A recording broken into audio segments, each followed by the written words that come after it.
Hello दोस्तों। रामायण का सबसे बड़ा खुलासा, ये सबूत देखकर आप भी दंग रह जाएंगे। रामायण की 21 चीजें जो धरती पर आज भी मौजूद है, जरूर देखें। रामायण काल को लेकर अलग अलग मान्यताएं हैं। कुछ लोग जहां इसे नकारते हैं तो वहीं कुछ लोग इसे भी मानते हैं। कुछ लोगों का मानना है कि क्या भगवान राम ने धरती पर जन्म लिया भी था? क्या रावण के सच में 10 सिर और 20 हाथ थे? क्या हनुमान जी अपना रूप मनचाहा बढ़ा सकते थे? ऐसे कई सवाल हैं जो समय समय पर लोगों के जहन में आते रहते हैं। उसमें सबसे बड़ा सवाल है राम सेतु का, जिसे भगवान राम ने बनाकर वानर सेना के साथ रावण की नगरी लंका में हमला बोला था।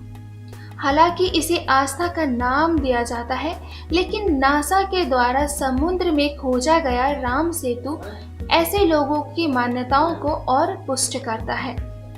आज हम आपको रामायण से जुड़े कुछ ऐसे तथ्यों से अवगत कराएंगे जिसके बारे में जानकर आप यकीन करेंगे कि रामायण एक सच्ची घटना थी। सांप के सिर जैसी गुफा। रावण जब माता सीता का अपहरण कर लंका पहुंचा तो सबसे पहले सीता जी को इसी जगह रखा था। इस गुफा का सिर कोबरा सांप की तरफ फैला हुआ है। गुफा के आसपास की निकासी इस बात का प्रमाण है। हनुमानगढ़ी, जहां हनुमान जी भगवान राम का इंतजार किया करते थे, इसे हनुमानगढ़ी के नाम से जाना गया। रामायण में इस जगह के बारे में भी लिखा गया है। अयोध्या के पास इस जगह पर आज एक हनुमान मंदिर है जो हनुमानगढ़ी के नाम से प्रसिद्ध है। हनुमान जी के पद चिन्ह। रामायण में वर्णन है कि जब हनुमान जी ने सीता जी को खोजने के लिए समुद्र पार किया था, तब उन्होंने विशाल रूप धारण किया था। इसीलिए जब वो लंका पहुंचे तो उनके पैर के निशान वहां बन गए, जो आज भी वहां मौजूद है। राम सेतु। रामायण प्रभु श्री राम के होने का प्रमाण राम सेतु है। समुद्र के ऊपर लंका तक बने इस सेतु के बारे में रामायण में भी लिखा है। इसकी खोज भी की जा चुकी है।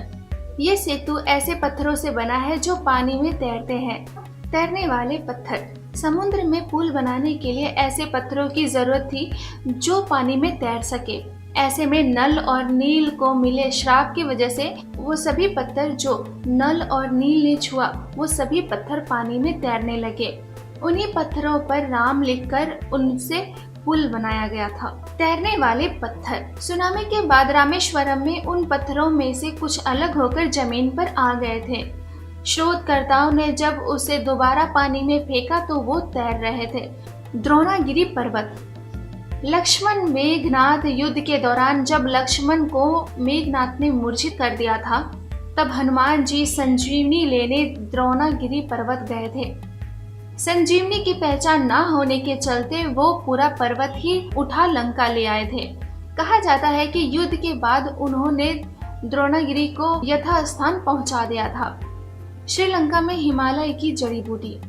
श्रीलंका में उस स्थान पर जहां लक्ष्मण मूर्छित होकर गिरे थे और उन्हें संजीवनी दी गई थी, हिमालय की जड़ी बूटियों के अंश मिले हैं।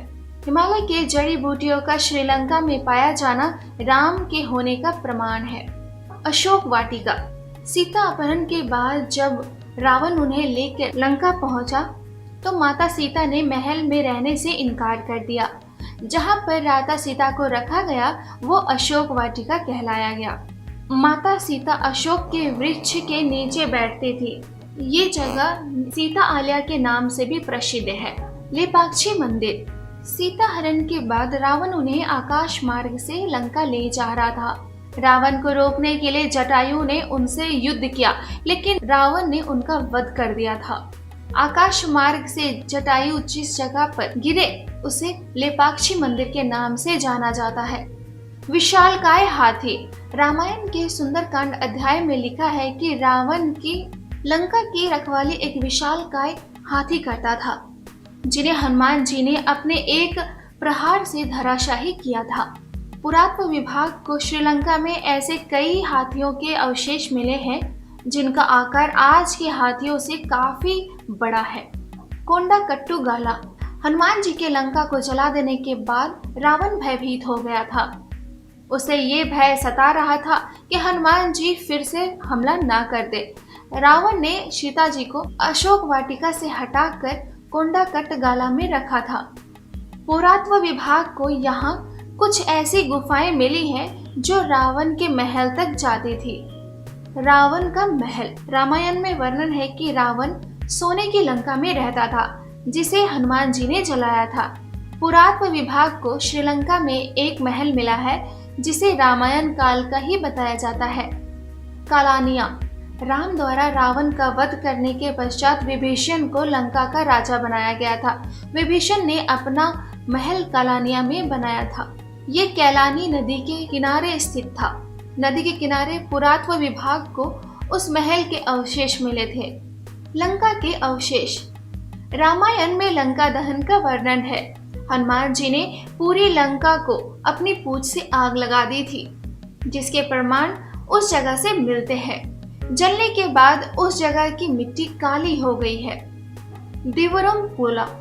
रावण से सीता को बचाने के बाद भगवान राम ने उन्हें अपनी पवित्रता साबित करने को कहा था। पवित्रता प्रमाणित करने के लिए सीता जी ने अग्नि परीक्षा दी थी। आज भी उस जगह पर वो पेड़ मौजूद है जिसके नीचे सीता जी ने अग्नि परीक्षा दी थी। रामलिंगम। रावण को मारने के बाद भगवान राम पर ब्रह्म हत्या का पाप चढ़ा था। ब्रह्म हत्या के पाप को उतारने के लिए उन्होंने भगवान शिव की आराधना की थी। भगवान शिव ने उन्हें 4 शिवलिंग बनाने को कहा। एक शिवलिंग सीता जी ने बनाया था जो रेत का था। 2 शिवलिंग हनुमान जी कैलाश से लेके आए थे। एक शिवलिंग भगवान राम ने अपने हाथों से बनाया था जो आज भी उस मंदिर में स्थित है। जानकी मंदिर। नेपाल के जनकपुर शहर में जानकी मंदिर है। रामायण में सीता माता के पिता का नाम जनक था। उन्हीं के नाम से इस शहर का नाम जनक रखा गया था। सीता माता को जानकी के नाम से भी जाना जाता था।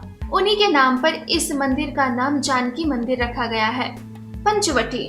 नासिक के पास आज भी पंचवटी तपोवन है। अयोध्या से वनवास काटने के लिए निकले भगवान राम, माता सीता और लक्ष्मण यहीं रुके थे। यहीं लक्ष्मण ने शूर्पणखा की नाक काटी थी। कोणेश्वरम मंदिर। रावण भगवान शिव का परम भक्त था। भगवान शिव के इस मंदिर की स्थापना रावण ने ही कराई थी। इस दुनिया का एक लौता मंदिर है जहां भगवान से अधिक रावण की आकृति बनी हुई है। इस मंदिर में एक आकृति में रावण के 10 सिरों को दिखाया गया है। गर्म पानी के कुएं। कोणेश्वरम मंदिर के निर्माण के दौरान रावण ने वहां गर्म पानी के कुंड भी बनवाए थे। मंदिर में आज भी गर्म पानी के वो कुंड मौजूद हैं जो राम, रावण और रामायण की अमर गाथा को प्रमाणित करते हैं। ऐसे ही रहस्य और मिस्ट्री के लिए देखते रहिए हमारा चैनल